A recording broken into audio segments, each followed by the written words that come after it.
So who's running the country? Who's running the darn country? That's what I want to know. That's what we all want to know.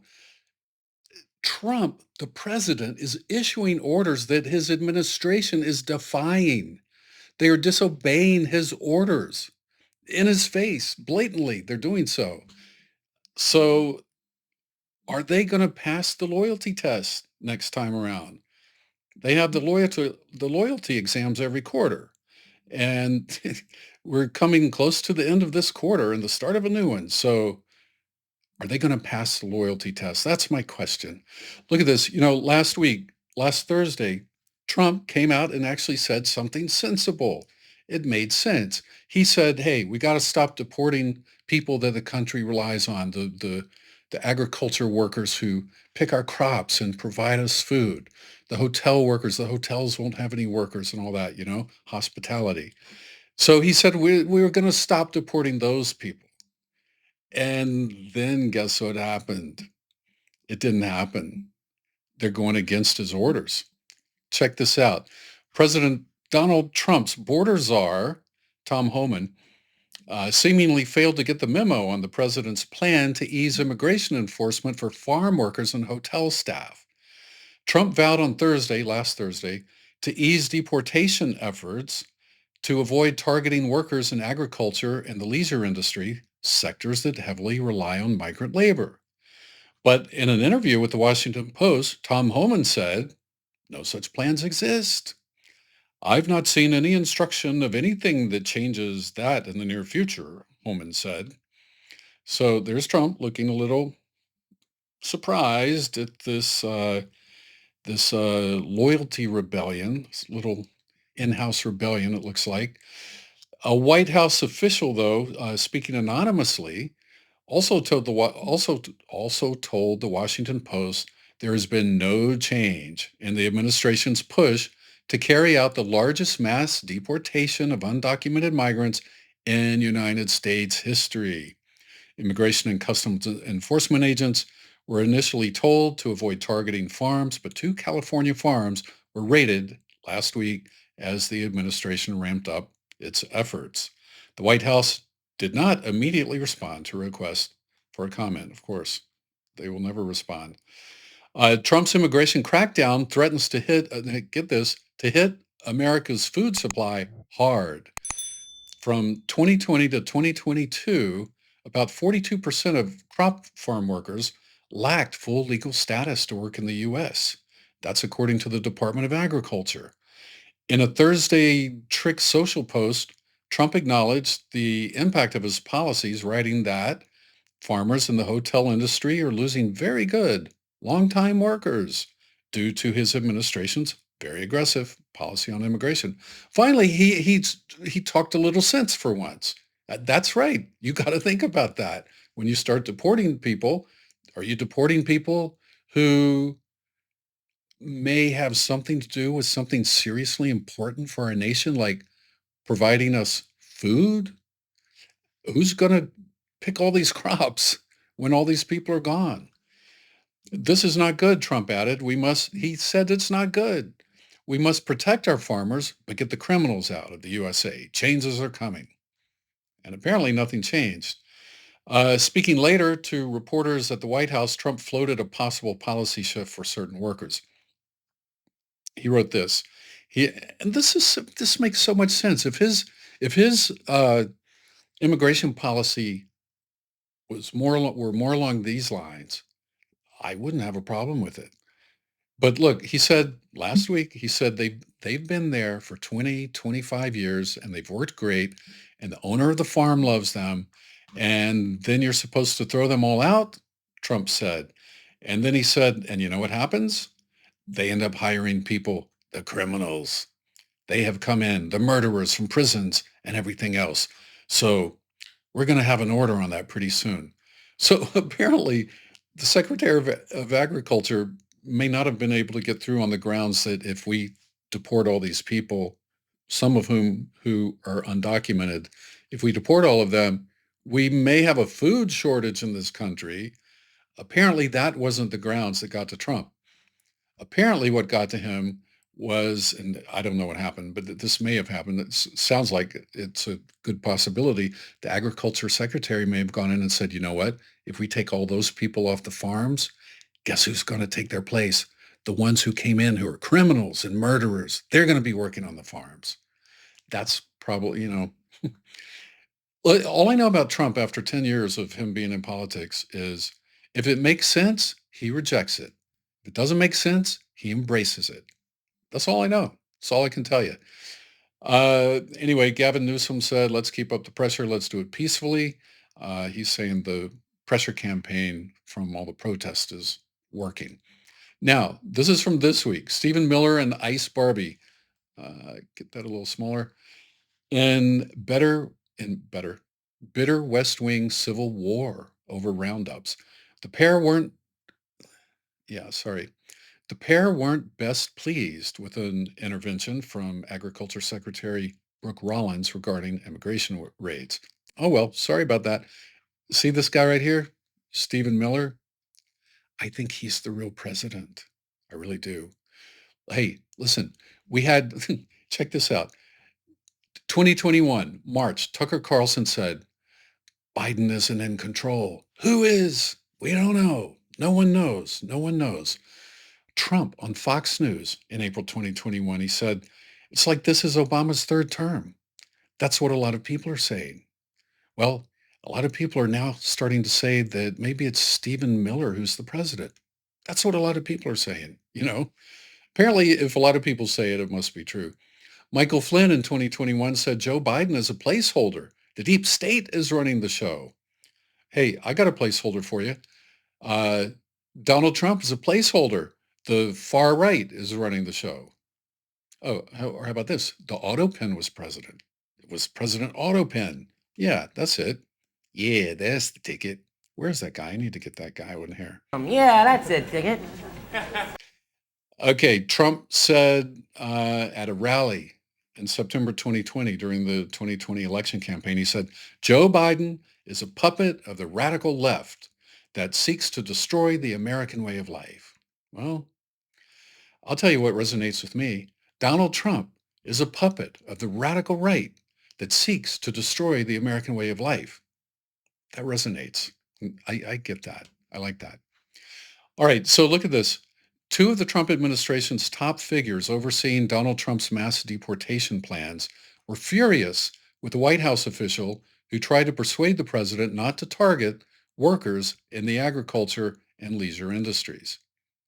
White House Deputy Press Secretary Stephen Miller and Homeland Security Secretary Kristi Noem, dubbed Ice Barbie because of her stylized anti-immigration photo ops, they were enraged after learning that Agriculture Secretary Brooke Rollins had called Trump and suggested that immigration and customs enforcement agents avoid deporting longtime workers in sectors heavily reliant on migrant labor.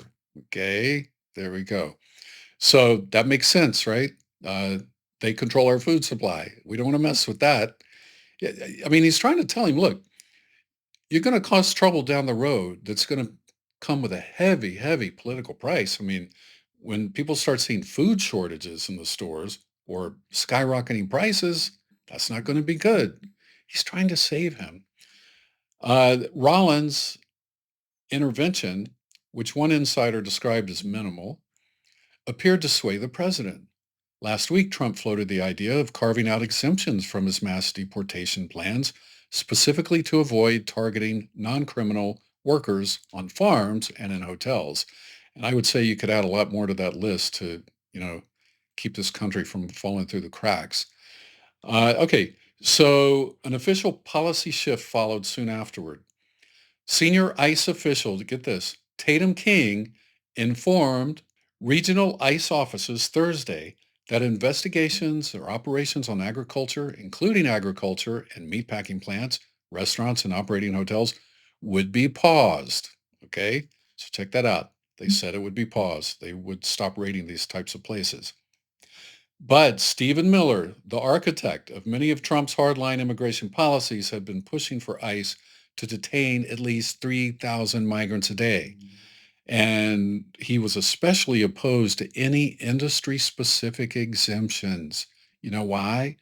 Because if you exempt all these industries, you'll never get to 3,000 a day. They're never going to get to 3,000 a day anyway. But if you start exempting places, the shortfall will be even greater. You will not even get close to 3,000. They're struggling to get to 2,000 a day for 2 or 3 days a week. It's about the best they can do. What they're finding out is there are not as many illegal immigrants in this country who actually commit crimes as they thought. So you can't just go to the jails and round up a bunch of people. There are illegal immigrants in our jails. So why don't they go there? You would think they could get thousands there, right? Because they say they're all criminals. So apparently, the reality is different than what they believe. And there's not that many illegal or undocumented people in this country who have committed crimes because most of them don't come here to commit crimes. It's easier to commit crimes back in Mexico, where the drug cartels control, large swaths of territory. You can't do that here.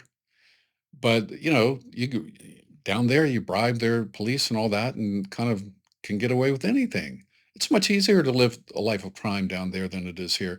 People who come here come because they want to get ahead legitimately and they want to do it legally. They want to do legitimate work. They don't want to work in drug fields, you know. They don't want to work in the narcotics trade. So we have such a misunderstanding. These people have such a misunderstanding of why most immigrants come here. I think they really do. And it's a real shame because they are sending back so many good people. And I'm hoping they're also sending back some bad people as well. But if they are, along with the bad, we know they're also sending back a lot of good people because they're not giving anybody due process. They are picking people up who go to court, who show up for their immigration court dates. Those are people trying to follow our laws. And that's who you want to send back. Check this out. I saw this today. You can't call immigrants lazy moochers looking for government handouts and then round them up at Home Depots and farms and hotels where you know they're looking for work. You can't say immigrants don't follow the rules and then round them up in courthouses where they're following the rules. Get your lies straight, right? Get your lies straight. I love that. That's great. Brilliant. The ones who show up at court when they arrest them after their court hearing are trying to obey the laws. So let them be. These are the people you want. They are here. They are here legally. And they are going to court to, conclude the legalization process. So leave them alone. Stop going to courtrooms to pick these people up. Unless you're picking up people after they're convicted of a crime, then take them. Get them out of here. Nobody has a problem with that. Anyway, the pressure campaign by Stephen Miller and Ice Barbie seemed to work on Sunday because he believes whoever is the last person he talked to. He always agrees with the last person he talked to. So on Sunday, Trump ramped up his rhetoric and urged ICE officials to achieve the very important goal of delivering the single largest mass deportation program in history, including targeting Democratic-led cities like Los Angeles, Chicago, and New York. Okay. By Monday, the Department of Homeland Security reversed course. So they took that as a sign it's okay to go back, notifying staff that the previous guidelines were scrapped and that ICE would resume raids on agricultural businesses, hotels, and restaurants. Now, notice he didn't say I'm scrapping, hotels and the agriculture business and restaurants and all that. He didn't say that. He said, let's go after Democratic cities. Okay. But then his people come out, these unelected bureaucrats, by the way, whose faces are mostly unseen by most of us. Unelected bureaucrats came out and said, well, no, okay, we take what you said to target those cities to mean we're just going to go back to what we were doing in the first place because it's the only way we can get 3,000 a day or have any hope of getting that. The White House denied the reports of a feud within the White House.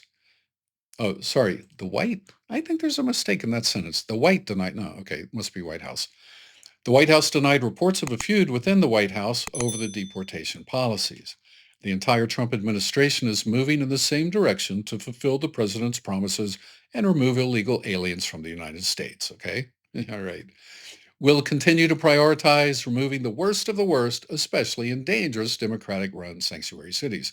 But anyone who is in the United States illegally is and always has been at risk of deportation. I live in one of those Democratic run sanctuary cities, and it's no more dangerous than any other city. We walk around, everything's fine. We know immigrants, we know legal immigrants, we know some who are undocumented, and everything's fine. And I'll tell you, the ones we know who are undocumented, they are good people. They're here to make an honest living and they're doing the best they can. And they've come from horrible circumstances. They literally fled for their lives. They were, some of them, there was a woman who we met. She left her children back in, I think it was Ecuador. She and her husband left Ecuador to come here and they came illegally. The minute they got here, they applied. This was a couple of years ago. They applied for asylum, which is legal to do. You're allowed to legally apply for asylum if you're on United States territory. And they were on United States territory. So they applied. Their application was accepted. It was being processed. They left three children at home with relatives. They missed their children so bad. The woman cried when she told me about her three children. There were tears coming out of her eyes. She hated leaving them. She left them because they saw it as their only chance to survive. Their plan was she and her husband would get some kind of work here legally, and they would send money back home to take care of their children. And then hopefully they would be able to bring them to safety. We don't realize how dangerous these countries are to live in. We do not want the people committing the crimes to come here, that's for sure.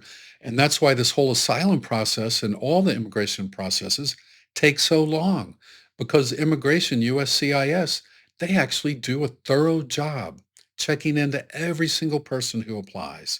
They check their story, they read all their papers, and it's massive, massive numbers of pages that they have to read through for every application. They do a great job. And to just go and round up people, you don't even know if they're documented or not. You don't know what their status is, and you're not going to give them a hearing, so they're never going to be able to tell you. It's horrible, and it's going to hurt us. They think, oh, well, this can't hurt us. We're the United States. They need us. We don't need them. Really? If we didn't need them, so many of them wouldn't have jobs. Why do millions of them have jobs? Because we need them. Okay.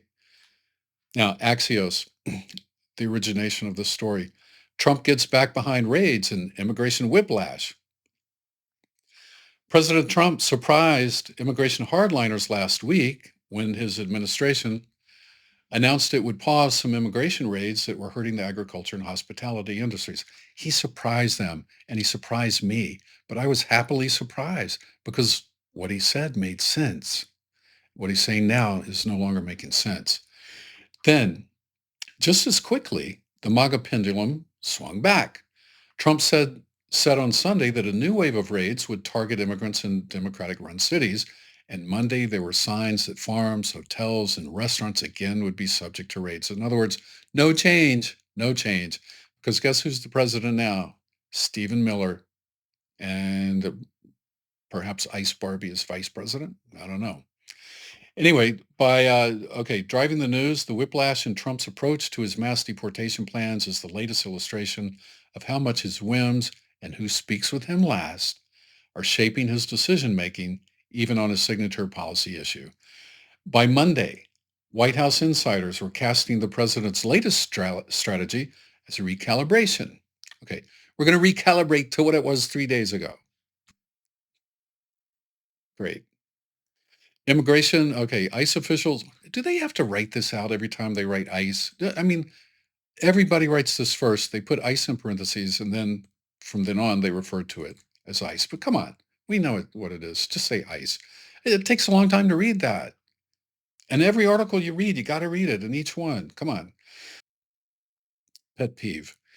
ICE officials were told Monday that agents should resume raids on hotels and restaurants, but also agriculture businesses, the Washington Post reported. This is really going to come back to bite us. It really, really is. Because Rollins, the agriculture secretary, made sense when he said, you got to stop. You got to stop rounding up these groups.